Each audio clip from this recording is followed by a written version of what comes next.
ជំងឺស្ទះអាស័យឈាមខួរក្បាលកើតឡើងខ្លាំងមែនទែនតែវាប៉ះពាល់ដល់អាយុជីវិតនិងជីវភាពចាំថ្ងៃរបស់ប្រជាជនយើងតើវាជាអ្វីរោគសញ្ញាមានអីខ្លះ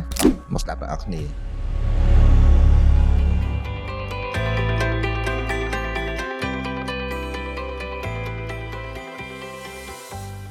ជាសួរលោកគ្រូហ្នឹងហើយប្រធានបទថ្ងៃនេះគឺយើងនាំគ្នាមកនិយាយពីការដាច់សរសៃឈាមនៅក្នុងខួរក្បាលលោកគ្រូអាចជួយបញ្យល់បានទេតើ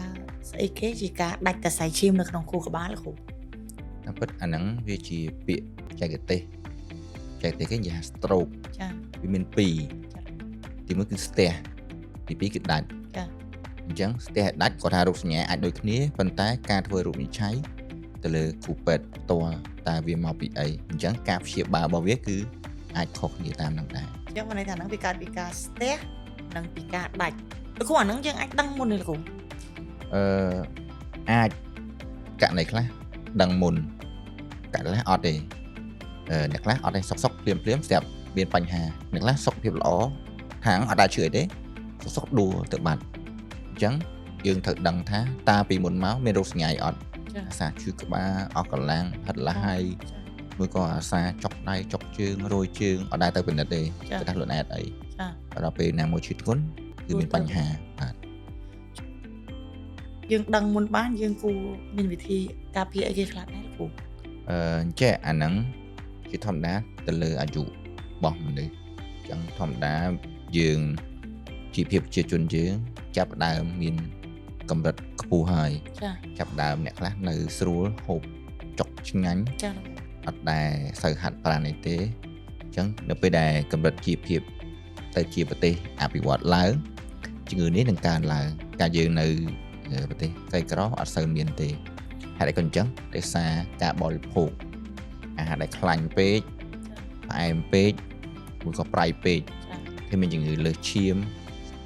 ជំងឺលើសខ្លាញ់ក្នុងឈាមលើសខ្លាញ់ក្នុងសរសៃឈាមទំនោរផ្អែមទាំងសុទ្ធជាមូលហេតុដែលធ្វើឲ្យមានជំងឺ stroke មួយក៏អាចស្ទះសរសៃឈាមហ្នឹងចាចុះលោកគ្រូវិធីការពារយើងអាចធ្វើមិនបានយើងអាចការពារវាបានការហាត់ប្រាណជាជំរឿនល្អមួយដែរបើថាយើងហាត់ប្រាណដើររត់មានចលនាការហូបចុកដូចខ្ញុំប្រាប់មិញហ្នឹងវិធីការពារគឺកុំហូបប្រៃពេកផ្អែមពេកខ្លាញ់ពេកចាជក់បារីហូបស្រាច្រើនក៏អាចបណ្ដោយឲ្យមានជំងឺនឹងដែរការគេមិនគ្រប់គ្រាន់លើគីឡូមួយទៀតដែលយើងភ្លេចគឺអត់ដែរបានឆែកសុខភាពមើលជាធម្មតា recommendation គួរតែឆែកមួយឆ្នាំម្ដងសម្រាប់អ្នកដែលមានបញ្ហាសុខភាពល្អអត់ទាន់មានអីអ្នកដែលមានបញ្ហាខ្លាំងគួរតែឆែកទៀងទាត់ឧទាហរណ៍អ្នកខ្លះលើសខ្លាញ់ច្រើនមែនទែនមួយក៏លើសស្ករច្រើនមែនទែន3ខែ6ខែគួរតែឆែកទៅតាមកម្រិតធ្ងន់ធ្ងររបស់ជំងឺរបស់យើងចាតាមពិតកន្លែងហ្នឹងយើងនៅតែយល់ច្រឡំយើងអ្នកខ្លះនៅតែគាត់គិតថាការឆែកសុខភាពគួរឆែកតែមួយឆ្នាំម្ដងហើយតាមពិតឆែកមួយឆ្នាំម្ដងនោះសម្រាប់អ្នកដែលមានសុខភាពល្អប្រក្រតីហ្នឹងហើយយើងគួរតែឆែកតែចំពោះអ្នកដែលលើសខ្លាញ់លើសឈាមឬគាត់អាសាឈឺចាប់រ៉ាំរ៉ៃអាហ្នឹងគួរតែ3ខែគួរតែឆែកម្ដងចាហើយមួយវិញទៀតលោកគ្រូឥឡូវហ្នឹងមានការបារម្ភមួយទៀតកើតឡើងហ្នឹងគឺអ្នកខ្លះពេលដែលគាត់ដួលទៅអីទេប៉ុន្តែពេលអ្នកខ្លះពេលដែលដួលហើយចង់ឲ្យគាត់ទៅជាពិការទៅជាវិជ្ជមាត់ទៅជាកងងដៃកងងជើងលោកគ្រូអាបញ្ហាពីរហ្នឹងវាមិនវាអាចមកពីមូលហេតុអីគេបានឲ្យការដួលដូចគ្នាប៉ុន្តែលទ្ធផលនៃការដួលវាខុសគ្នាអញ្ចឹងលោកគ្រូអាហ្នឹងសុទ្ធតែជារោគសញ្ញាដែលកើតឡើងក្រោយការស្ទះសរសៃឈាមឬក៏ដាច់សរសៃឈាមចា៎អញ្ចឹងរោគសញ្ញាវាអាចកើតមានគ្រប់កន្លែងអ្នកខ្លះអត់ទេអ្នកខ្លះគាត់តែវិលមុខខ្លាំងហើយសុខវិលមុខខ្លាំងអ្នកខ្លះគាត់វិចមុខមកជាហៀងឯងប៉ុន្តែធ្ងន់ធ្ងរខ្លាំងគឺអាចទន់មកជាហៀងខ្លួនអាចទន់ខាងឆ្វេងឬទន់ខាងស្ដាំប៉ុន្តែសម្រាប់អ្នកដែលទន់ខាងស្ដាំអាចមានលាយជាមួយនឹងយេតរួចមួយទៀតអញ្ចឹងកម្រិតនៃការប៉ះពាល់ឬក៏រោគសញ្ញាហ្នឹងគឺតាក់ទងជាមួយនឹងកន្លែងដែលស្ទះមួយកន្លែងដែលដាច់អញ្ចឹងខ្ញុំឧទាហរណ៍ថាក្នុងខ្លួនយើង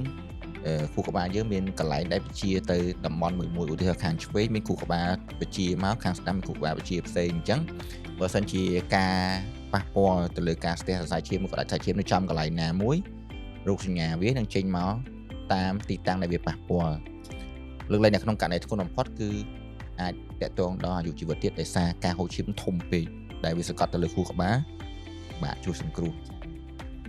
ជាទូទៅបើសិនជាគាត់ដួលវិកមាត់វិកអីឬក៏និយាយអត់បានហ្នឹងអាហ្នឹងបន្ទាប់ពីគាត់យើងព្យាបាលហើយតែគាត់អាចត្រឡប់មកធម្មតាវិញ ការព្យាបាលត្រូវការពេលការធ្វើរោគវិឆ័យលឿនសំខាន់អញ្ចឹងបើសិនជាមានរោគសញ្ញាដល់ហ្នឹងគួរតែឆាប់មកមន្ទីរពេទ្យដែលនៅជិតផ្ទះគាត់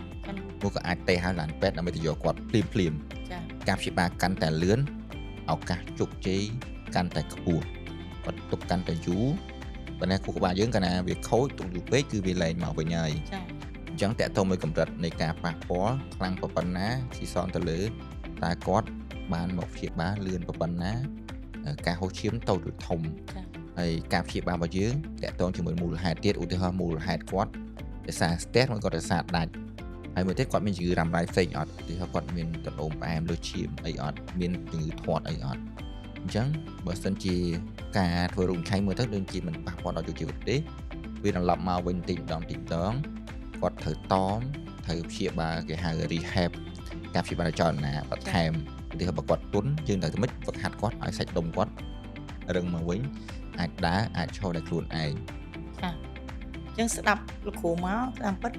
បើយើងឮថាការដួលគឺយើងភ័យប៉ុន្តែបន្ទាប់ពីលោកគ្រូបកស្រាយមកយើងដឹងថាតាមពិតការដួលនឹងវាមានកម្រិតរបស់វាហើយការព្យាបាលឲ្យទាន់ពេលវេលាហ្នឹងគឺវាសំខាន់បំផុតព្យាបាលកាន់តែលឿនដឹងកាន់តែលឿនការត្រឡប់មកវិញក៏កាន់តែបានផលខ្ពស់ដែរអញ្ចឹងបើសិនជាពុកម៉ែបងប្អូនដែលដួលដែលគាត់មានបងប្អូនដួលអ្វីដែលត្រូវធ្វើទី1ហ្នឹងគឺយើងត្រូវតែធ្វើម៉េចរកឡានសង្គ្រោះបន្ទាន់ដែលនៅក្បែរយើងហើយទៅមន្ទីរពេទ្យឲ្យបានលឿនបំផុតកុំទាន់ស្លន់ស្លោហើយកុំភ័យដល់ថ្នាក់បាត់បង់ម្ចាស់ការ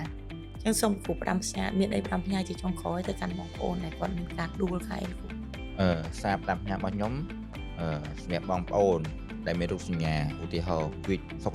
វិកមុខមកជាហៀងសុកទុនមកជាហៀងខ្លួនសុកមានមូលហេតុដួលហើយសុកស្រាប់តែវល់មុខខ្លាំងមែនតើ